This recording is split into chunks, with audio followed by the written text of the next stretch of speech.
mouth, truth to know day. Yes, yes. Inside their eyes, corruption day. Yes, yes.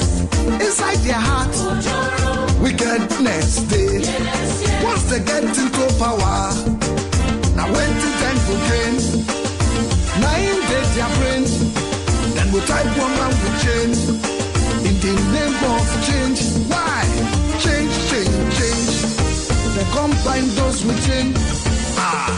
Politicians promise anything, make you not believe in them. Politicians promise you, make you not believe in them. If they say make you vote for them, make you look well. If they say make you vote for them, make you shine your eyes, oh. Them promise us water, We don't see. up to today. We don't see. We not they get water. Yes, yes. They promise us light, We don't see. up to today. We don't see. We not they see the light. At all, They at all. promise us road, We don't see. up to today. We don't see. Jaga road we they see. Yes, yes. So promise then they make.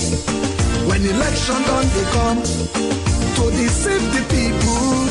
They will they promise this and that.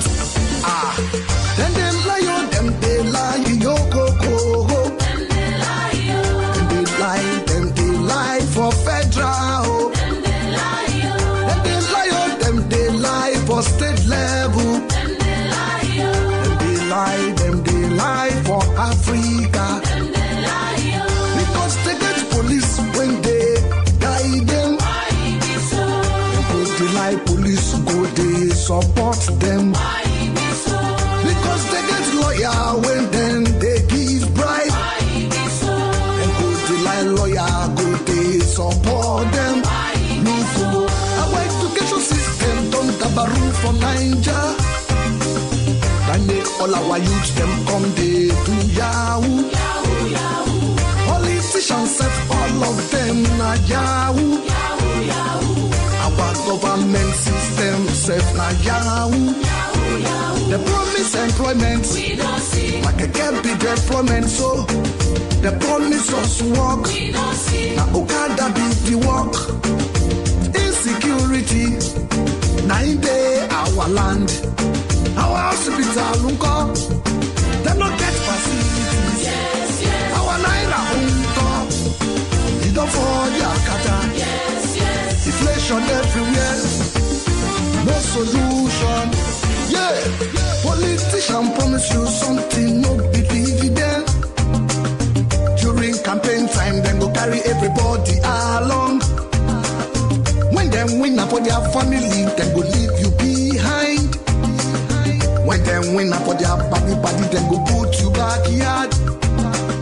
Then they lie on them, they lie, yo ho ho ho. Them they lie, oh. Them they lie for federal. Oh. Them they lie, oh. Them they lie for state level. Them they lie, oh. Them they lie for community. Them they lie, oh. It don't be the time to change our mindset. Oh.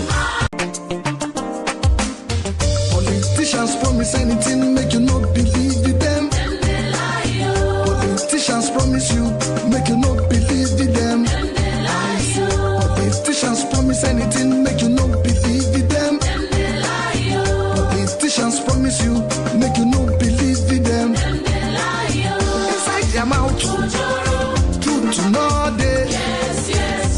Inside their eyes, corruption day. Yes, yes. Inside their heart, wickedness day. Yes, yes. Once they get into power, now when to time for gain, now in their brain, then we type one and we change. In the name of change, why? Change, change, change.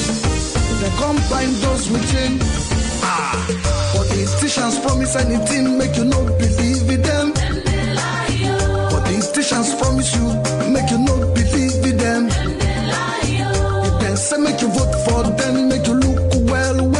If they say make you vote for them, make you shine your eyes, oh. Them they lie, Them oh. promise us water, We don't see. up to today. We don't see. We not they get water. Yes, yes. Them promise promise us light. We no see. Up till today, We no see. we not they see the light. At all, at They all. promise us road. We no see. Up till today, We no see. Jaga Jaga road we dey see. Yes, yes. So promise them they make. When election done they come to deceive the people. They will they promise this and that. Then them lie on them they lie yo go. Them they lie, yo. Them they lie for federal. Oh. Them they lie, yo. Them they lie for state level. Them they lie, yo. Them they lie for Africa. Them they lie, yo. Because they get police when they guide them. Why be so? Go they lie police, go they support them. Why be so? Because they get lawyer when then they give bribe. Why be so? Them go they lie. All right. Welcome to 360 Opinion Program, my people. Are you not there? I know it's been a while, it's been a long time we come online. Trust me, I understand. For every one of you that's missed me already. It's just because I got a lot of stuff to do, Travel here and there, gather some information, like we always do. I know there's a lot of stuff that's already going on in Nigeria. For a meantime when I'm not around, okay? But we're going to talk about it like we always do. Before we jump to the program today, I have a video I want to play for you about the David Uday, the guy behind the exposing of our president of all his atrocity and stuff that he did in the past. The guy's life is in danger, like we all know. I told you before that the Nigerian government is going to come after him. They're going to find every means, every reason to come after him. Okay, I know that for sure. But we always come online to share our opinion. We just have to put it out there to publicize what is going on to let the people understand. So we're not going to silence, and we're not going to let the system to silence us. We know the guy's life is in danger. The same way the Nnamdi Kanu was in danger when they was looking for him. They went to go and kidnap him from Kenya, even though the Kenya government break the international law and the international agreements. The same thing the Nigerian government are trying to do now. They want to go and kidnap this guy from Ghana because he is whereby already been exposed, because last time that he traveled to one of these African countries and was detained over there, and their interior minister by any reason put his information out there publicly that make everybody knows where he live, where he stay, and what passport is using. Normally, he has an asylum passport from the Ghana government, which it was approved, and that is international law. So, when you seek asylum in one country in the name of asylum, and they approve you for that asylum, it's banned by international law. But we all know that the Nigerian government is a liar. They're going to lie. They're going to find some excuse to use against him. They're going to touch him like a terrorist or sabotage or something, just to get their hand on him. Okay, so right now the guy's life is in danger. I'm going to try to play the guy video for you so you can understand what I'm saying. Okay. When the guys finish talking, we're going to come back and now discuss about a lot of things. We got a lot of stuff to talk about. We're going to talk about what is going on in Chicago. Now that the court has already asked the Chicago University to give out all the information pertaining to Mrs. Tinubu, Mrs. Bola Tinubu. According to what we know right now, we all know the information on what's already in the public domain is a female information, because we can't call something that was female a male. Even if it is belong to you, you have to be able to prove it and clarify this is belong to you. But as at now, for what we know right now and what is in the public right now, the documents as belong to female gender according to that document. I have some of that document on me that I'm going to share with you. It belongs to the female gender, and when something belongs to a female gender, we can't call it a male gender. So for right now, we can only call it the document that belongs to Mrs. Bola Tinubu. So the Chicago court already ordered the Chicago State University to give every information that they might have regarding this individual, whoever that individual is. If it's our own president, if it's somebody else, they have to give it out. That is the order of the court by today. So, but before we jump to that, I'm going to play you that video. So we're going to talk about what happened in National United Nations Assembly yesterday when our president was addressing the empty seat. That's a shame. That's an embarrassment. That's to tell you that a lot of countries, a lot of big leaders, big country, powerful leaders, they don't want to associate themselves with the Nigerian president. So they don't want to be part of this abracadabra stuff that's going on in Nigeria. They don't want to associate themselves with somebody that they themselves can tag as a drug lord. So they're trying to avoid that. That's why you don't see any of them in the seat yesterday when the Nigerian president was talking. Normally before, when the Nigerian president is talking, because the Nigerian is the giant of Africa, the most populous country in Africa, the heartbeat of Africa, all powerful country around the world. They know that. So they know anything they want to do when it comes to African continent has to pass through Nigeria. Okay, so they want to listen to what the Nigerian president is going to offer and what they can offer the African continent. But for that Tinubu yesterday, it was not the same thing. It was like completely different. The national United Nations was completely empty. That's to tell you something. It's not right. Okay, we're going to jump into that, and then we're going to talk about what next for the Atiku Obi to do. I already told you, never believe whatever they say in judiciary. Nothing good is going to come out of it. They already make up their mind.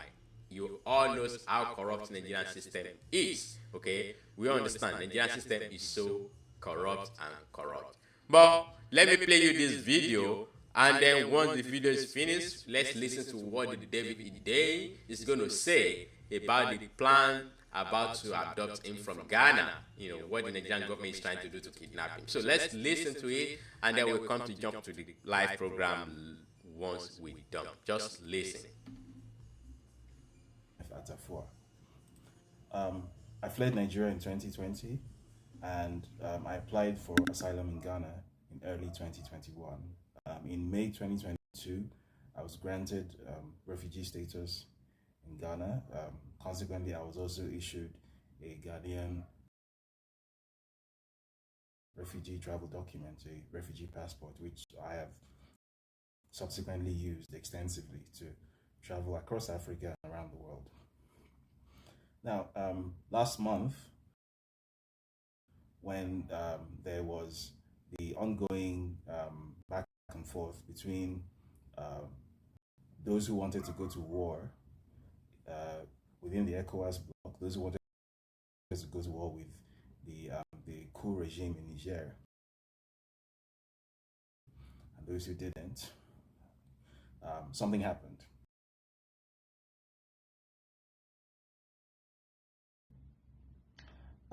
The Nigerian president, Bola Ahmed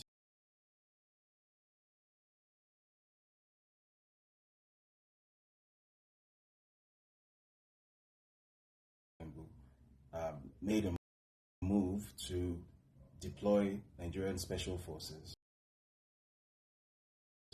illegally into Nigerian territory to enforce a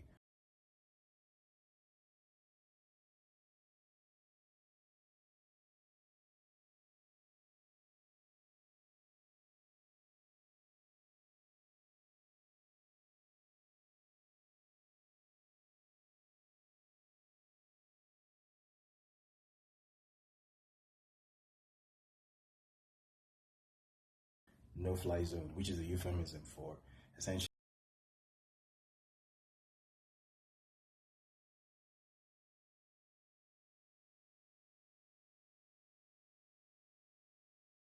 staging a military attack, an unprovoked military attack against an independent sovereign nation and a friendly country to Nigeria. As was expected, most people in the Nigerian government, in the Nigerian military, and in the citizenry at large weren't at all on board with this. But Mr. Tinubu was clearly desperate to start this war with Niger, a war that nobody wanted. Subsequently, a secret document was leaked to me, a document which contained basically attack instructions and basically staging plans for this illegal invasion of Niger. And I knew that by putting this document out, I could potentially stop a catastrophic invasion, which would lead to an immense and unnecessary loss of West African life. So that's exactly what I did. Early August, I put out this document. And it had the desired effect. It did, in fact, stop the invasion. Subsequently, Mr. Tinubu then tried to seek permission from Nigeria's Senate to deploy the Nigerian military into Niger. The Senate knocked this back. And to all intents and purposes, the invasion essentially became a stillbirth, right? It didn't happen. Which, from the point of view of, I think, any right-thinking person in the ECOWAS sub-region, was definitely a good outcome, right? What definitely, under no circumstances, should have happened should have been a military invasion of Niger by Nigeria, leading to an outcome that no one would have been better off. I could spend an hour explaining the many different ways that this would have been a terrible idea, but I'm sure most people know this just as well as I do. It would have been something that would have been catastrophic and would have benefited nobody except probably Mr. Tinubu himself.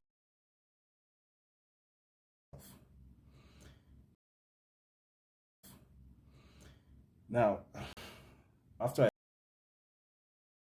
I leaked this document, I was made aware from several sources that the Nigerian military establishment and the Nigerian intelligence establishment became essentially particularly enraged with me. So I've been a person of interest for a long time, but with that I became designated as something of an enemy of state. And as my, as fortune or luck, bad luck would have it, just a month before this happened, the fact that I do travel with a Ghanaian passport, that I have a Ghanaian passport and I travel with it, had become exposed to the public through no fault of my own, following a very unfortunate event in Zimbabwe, after which the permanent secretary at the Zimbabwean Ministry of Information, probably thinking that he was scoring a point against some sort of foreign journalists, following their issues with foreign journalists, decided to tweet to a global audience the fact that I did claim asylum in Ghana and that I travel with a Ghanaian travel document. As a result of this, the Nigerian establishment knew who to speak to if they wanted to get a hold of me. They were aware that I had claimed asylum in Ghana and that I used a Ghanaian travel document. So I was informed that a Nigerian intelligence agency, I'm not sure whether it was the National Intelligence Agency or the Defense Intelligence Agency, but one of these foreign intelligence institutions dispatched a jet to Accra to basically have me illegally rendered to Nigeria. Apparently they wrote a letter to the Ghanaian government accusing me of apparently aiding terrorism by supposedly revealing the locations of soldiers, and apparently I was also guilty of treason, whatever that means. Now, it seemed as if the matter was going to end there. But more recently, I've come to find out that the Tinubu government is still trying very hard to enact some sort of illegal rendition. So the latest tactic apparently is to lean on the Ghanaian government and accuse me of having apparently sabotaged an ECOWAS mission, and in so doing, basically compromised the bloc security of the ECOWAS region, in which case Ghana, being itself an ECOWAS member, is then obligated to cancel my asylum, to revoke my refugee status, and to revoke my Ghanaian passport.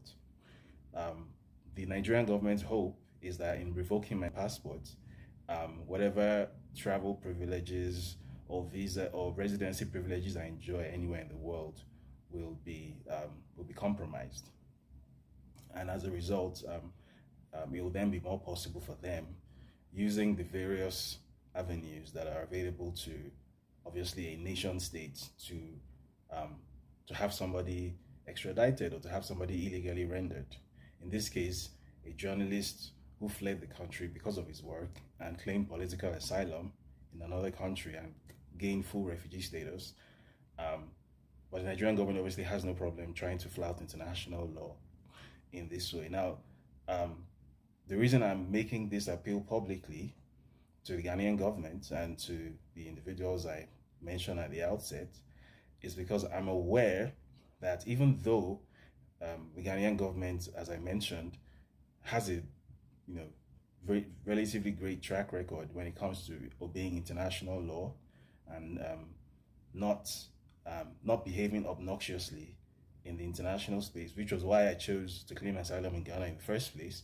I'm also aware that there's a limit to which Ghana might be able to resist the cajoling or the bullying of Nigeria, which obviously exerts a lot of influence over the Ghanaian government. So I thought it would be prudent to put this out there. I know that the Nigerian government is trying to do all of this in secret, which is why I was only able to obtain this information, through a fashion, right? This isn't information that is out there, but I'm putting it out there on purpose, hoping that it makes some kind of a difference, because at the end of the day, I do believe that just the same way as Ghana had every opportunity to give me up in the first place. When I claimed asylum in Ghana, there was every opportunity to use me as a diplomatic bargaining chip with Nigeria if it wanted to. But I know that Ghana is not that kind of country. I know that the Ghanaian government historically has a lot of respect for international law. The Ghanaian government historically has a very strong Pan-Africanist outlook, and the Ghanaian government generally tends to lend itself to being a safe haven for people who are fleeing political persecution from wherever they are in West Africa, in Africa, and in the world at large. There's a very good reason why even during my time in the safe house in Accra, there were quite a number of journalists and whistleblowers who were in similar situations, who were also spending time in Accra. They weren't even just from West Africa or even from Africa. There were people from Europe there as well. That's the kind of stellar reputation that Ghana has when it comes to being a safe haven and an oasis of stability in what is generally still a very unstable area. So I want to urge the Ghanaian president, President Nana Akufo-Addo, the Ghanaian Interior Minister, the chairman of the Ghana Refugee Board, the Ghanaian Immigration Services, all of whom are apparently being leaned on by the Nigerian government, to consider not only obviously the fact that I have been obviously granted full refugee status in Ghana, and the Nigerian government is trying to make Ghana blood guilty, right? The Nigerian government is trying to get Ghana to break international law so as to find a way to have me return to Nigeria. And the entire purpose of having me return to Nigeria is to even a personal score, because the person who is apparently the president of Nigeria now, as I'm sure everyone is aware, has a personal bone to pick with me, because I am the journalist who is responsible for essentially destroying whatever false reputation he was trying to build in the international space. I am the journalist who revealed that Bola Ahmed Tinubu is a drug trafficker and is a certificate forger, both of which are about to have a significant impact on his continued stay in office. This is an attempt to settle a grudge, using a sovereign country, which is Ghana, as a sort of blunt force tool to get at one individual. This is the exact kind of behavior that the Nigerian state was renowned for during the 80s and the 90s under the military era. And at that time, some of these very people who are in power now, including the supposed president in power right now, did actually find some sort of refuge, safe refuge and haven in Ghana. Right? And I'm sure the Ghanaian intelligence agencies, the Ghanaian security services, the Ghanaian immigration services obviously have records of all of these.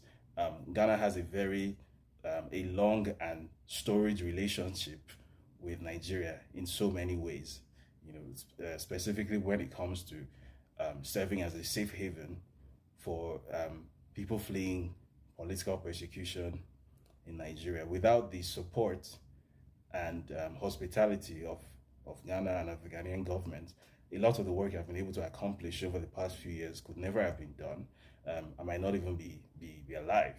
Right? The Ghanaian government has been nothing but honorable in its dealing. So I want to urge the Ghanaian president to resist the temptation to allow an illegitimate Nigerian president to push Ghana into breaking international law.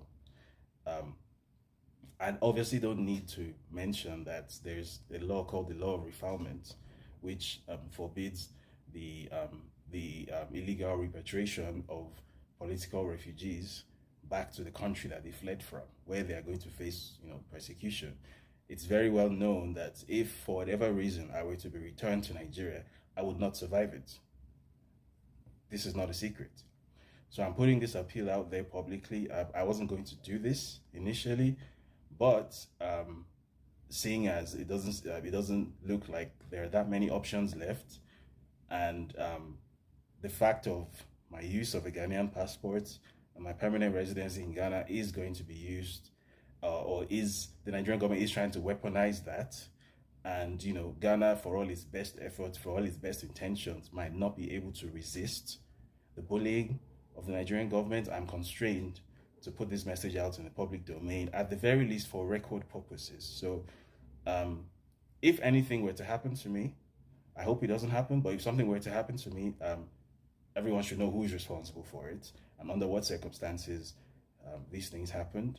The Ghanaian government, as I said, has been nothing but good to me. The Ghanaian government has behaved excellently, historically and presently.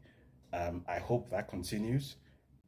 I hope it's able to resist the tactics of the Nigerian intelligence agencies, the NIA, the DIA, the DSS, which are parts of the erstwhile, the infamous NSO security organization, which used to carry out this exact sort of illegal international activity back in the 80s, because apparently that's the era that we've gone back to now. But in the event that the Ghanaian government isn't able to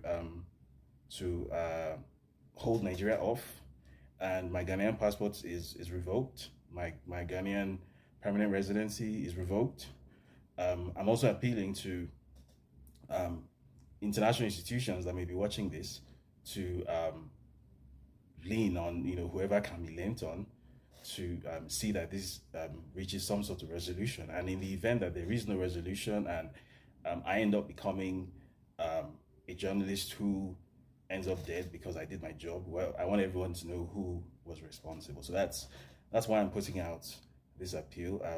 I hope the Ghanaian government does the right thing. I have faith in them. They've always done the right thing more often than not. there are so many more people like myself who have found a safe refuge and a home in Ghana. I think it would be a very sad thing if that reputation that this country has built for itself should be damaged because of an illegitimate president in Nigeria who is essentially trying to personalize the apparatus of state and use it to pursue his personal vendetta around the world. So that's all I have to say this evening. Thank you for listening.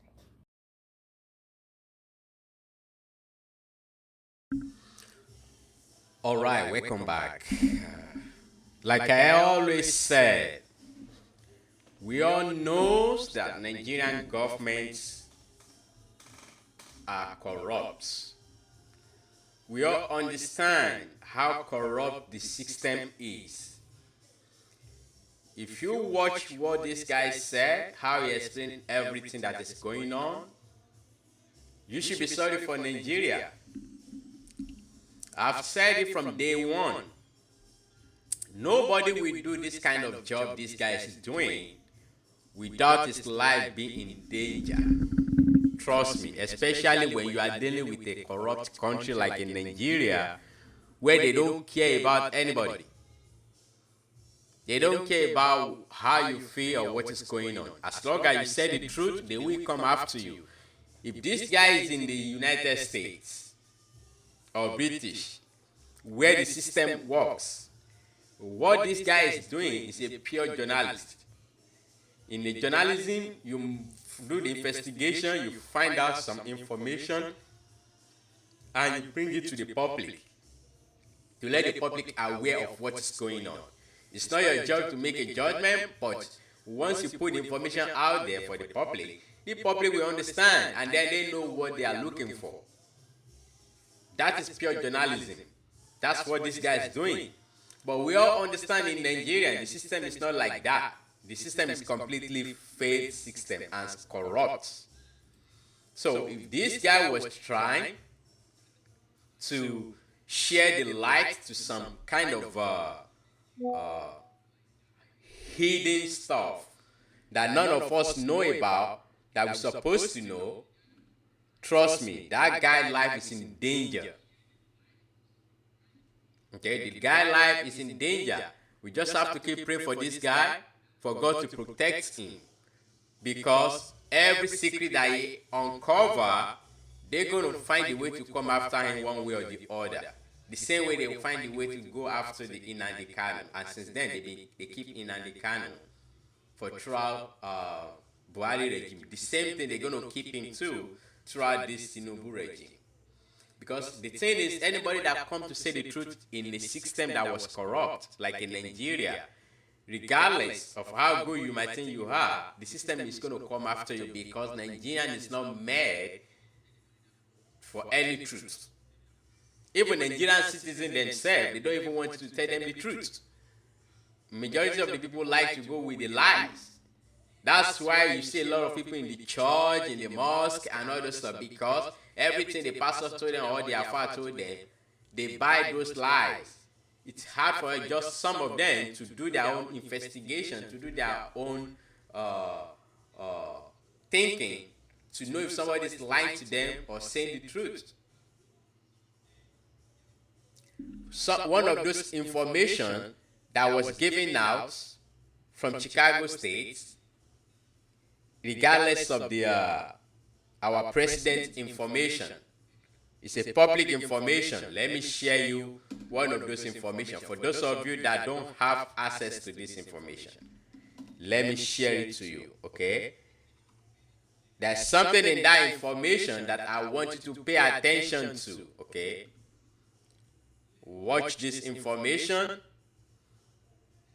and you will see in this information, this is where I want you to pay attention. The name on that information, okay, said Tinubu Bola A. Okay, it was wrote by Southwest College. Okay, this information was by the Southwest College in Chicago. This is how they type it in the olden days at that time. Even they even put the dates. The date was 76.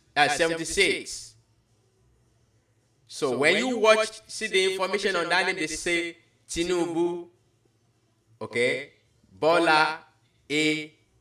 Then you go to the address where they say 7741 South Shore, Chicago.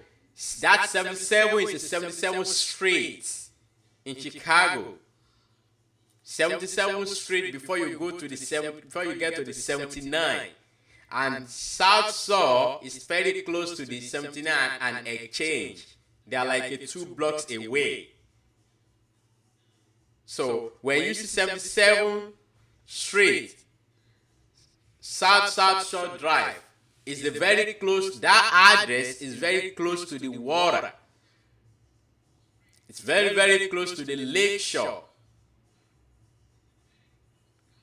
For those of you that don't know what I'm talking about, that address is very close to the lake shore, very close to the Lake Michigan, very close to the water, because South Shore Drive is an highway.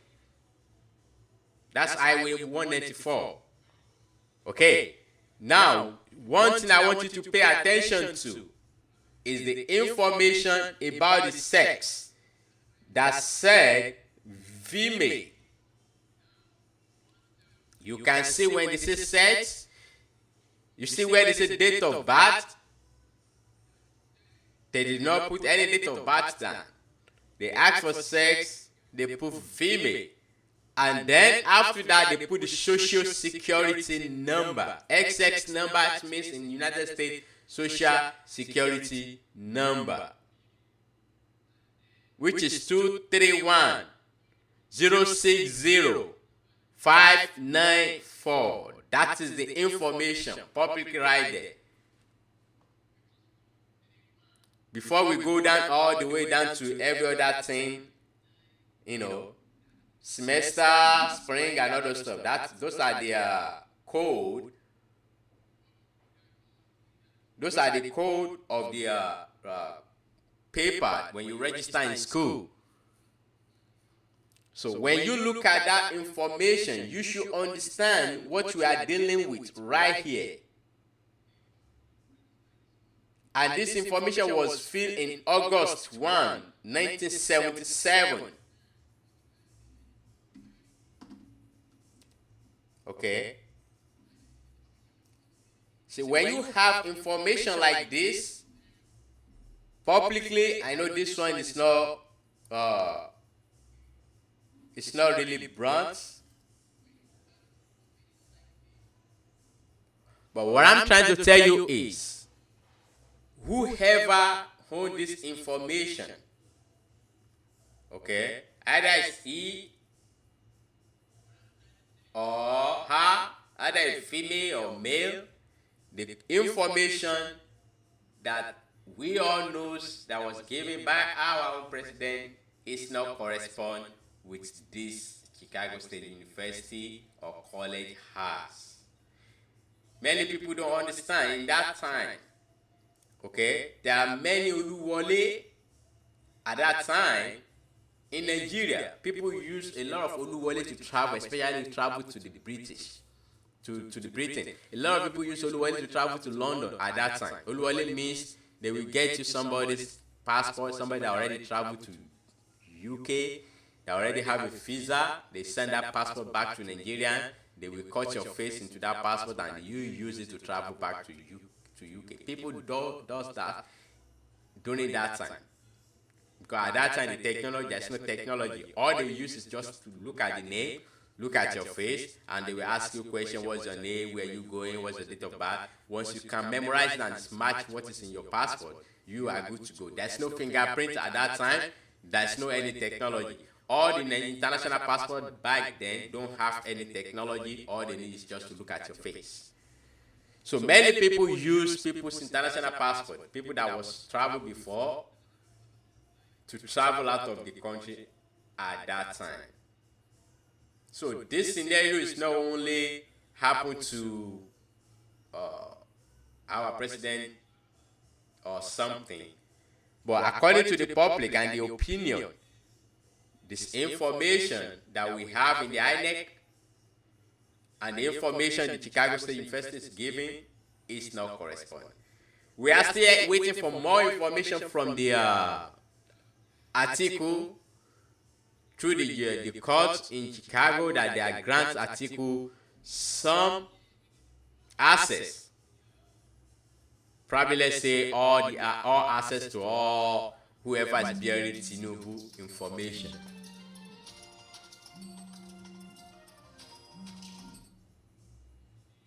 So for those of you that's calling me now, it's not time to pick the call. Okay, I'm on live program.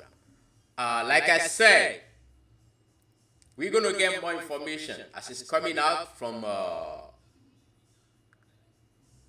the Chicago State University, according to the court that's already ordered them to give all the information out to us, to the public. Once they give it to Atiku, I'm sure the Atiku and his lawyer is going to try to make those information public. Even though that information has nothing to do in Nigeria anymore, because you have to understand, the Nigerian system is corrupt. They don't care about what information you brought into their table. They're going to put the blind eye on it. They're going to feel like they don't see. They're going to come with the technical stuff. Technicality of stuff, they might say, well, with information, we cannot say it's not right, we cannot say it's not genuine, but it's not, you did not present it at the right time when you're supposed to present it, which we all know that in Nigeria, the criminals are the ones that we celebrate. If you want to have the name in Nigeria, now you want everybody to know you, to be popular and to be rich, you have to join the gang, you have to be a criminal. That is the only way. You see, once you join them, you have to become either you become a fraudster, or you become a thug, or you become a political thug, or you become a political fraudster, or you become a political sabotage. That is how you can make name in Nigeria. You cannot be a professor and make name. You can't be a doctor and make names. You cannot be a good man in Nigeria and make names. That is the truth. To make names in Nigeria, for people to know you or to be rich, you have to be in part of this syndicate. That's to tell you what the kind of foundation they use to build in Nigeria. Everything they build on top of the Nigerian foundation is nothing but a lie, propaganda. Remember, the presidency said our president is going to the United Nations to go and address the big countries, powerful countries in United Nations. Guess what? The United Nations was nothing but empty. So funny that for the whole time the president was speaking, the whole hall was nothing but empty. The president was addressing the empty seats. That's a shame to a giant of Africa that their president came to the United Nations, but nobody wants to listen to him. Because many of these countries, they don't want to associate themselves with him. Everybody wants to stay away from him because of the bargain that he has, because of the kind of name around his neck. So they're trying to avoid not to get involved with him. That is just the truth. You see him coming to the United States now because he has now a president of the Nigeria. He has a diplomat. He can travel to the United States. Somebody that can't travel to the United States for a long time. Somebody that's never stepped his foot in the United States for a long time. Even when he was a governor of the Lagos State. But suddenly he was able to come to the United States now because there's a diplomat. There's a diplomatic stuff. They can't do anything for him. For that. Those are the things that he was trying to do. He's just trying to rewrite his history. And one thing you should understand is United States will always have the information of anybody that step into their country. Once you step into their country, they will have all the information about you where you live, what you do, they will have everything until you left that country. Just in case of one day, if you do something wrong, they can come after you. They know where to get you. That's the thing about it. It's not like in Nigeria where there's no information, no database. So what's a shame that our president went to the UN addressing the NTC, but some people still have it in mind that this government is coming to the system to do something good. I told them it's going to get worse. Everything that is happening now is just a preamble. Like I told you before the election, that the storm is coming. You should brace yourself. People don't listen to me. It's coming. It's bigger than the hurricane. It's not yet, but it's going to come. Everything that we are seeing now, it's just a build-up of the storm. The rambling we are hearing now, the dollar go up, the economy going down, everything is getting worse in Nigeria. It's just those are the rambling of the storm. The storm is just building up. When it happens, it's going to sweep away a lot of people. Okay. Quickly, let me quickly touch the situation of the Obas in Nigeria, especially in Yoruba land, when people are talking about the kingship, what the former President Olusegun Obasanjo did to them. I told the people, like, look, what did you expect when a country and the kingship was controlled by the government? A kingship in Yoruba land already become a political tools. Okay? Any governor that was in power at the time that they want to nominate any kings in a certain particular town will be nominated by the governor politically. It's going to be the politic friend. Who knows who knows?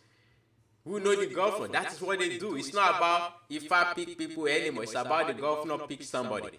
And if anybody wants to go against the wish of the governor, it's me. That township is going to stay for long without obaship, without kingship. If anybody wants to say, we don't want what the governor wants, well, it's me. The governor is not going to approve any king for you in your town. Then your town is going to be no leader for long. Even the local government chairman has more power than the king in your hometown. People don't know that. Every king in any hometown, they are under their local government chairman. But every hometown is under the local government. So it means the local government chairman is more powerful than the king of their hometown. Either you're first class Oba or second class Oba, it doesn't matter. They are under that local government. So it means the king can say something and the local government chairman say, well, I don't care what he said. It's just the fact, just the truth. That is how they put the system ridicule our kingship. People don't want to talk about it, but that's the truth. If any kingship in Yoruba land want to have their say, they want to have their power back, that means they have to stay away from politics.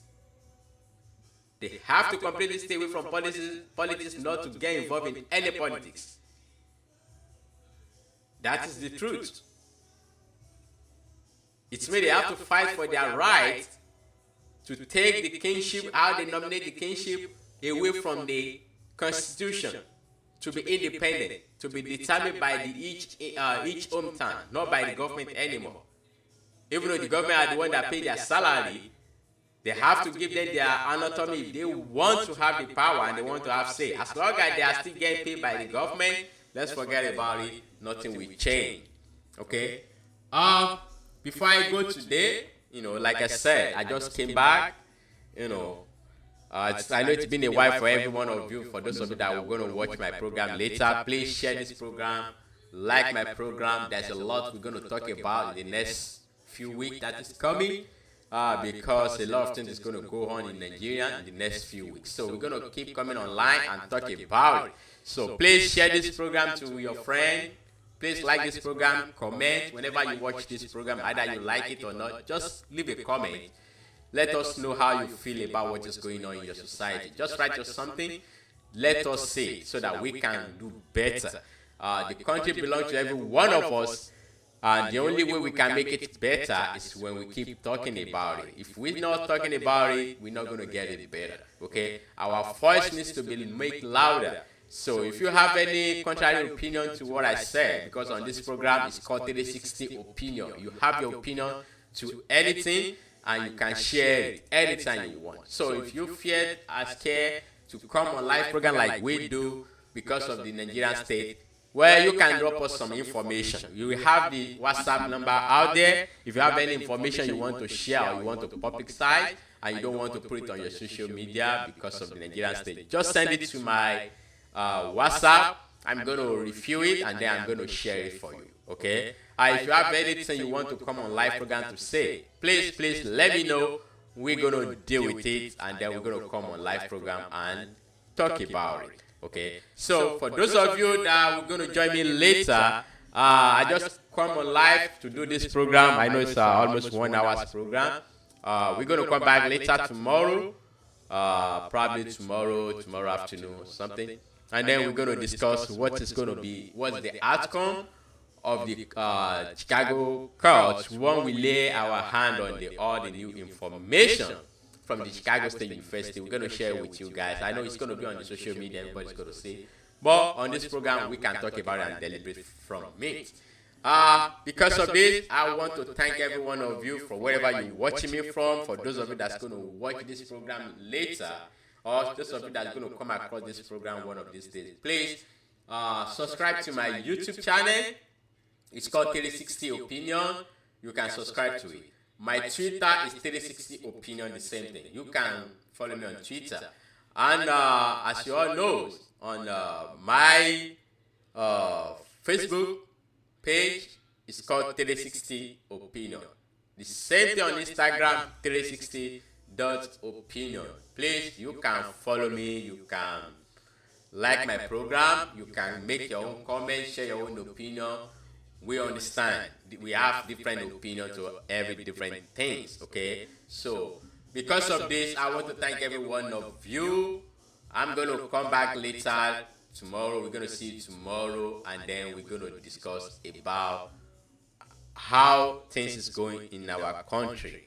So for right now, I thank you. I see you tomorrow. Have a wonderful day wherever you're watching me from. Politicians promise anything, make you not believe them. Politicians promise you, make you not believe them. Politicians promise anything, make you not believe them. Politicians promise you, make you not believe them. Inside their mouth, truth to know day. Inside their eyes, corruption day. Inside their heart, wickedness day. Once they get into power, now when the time for gain, now in their brain, then we type one and we change. In the name of change, why? Change.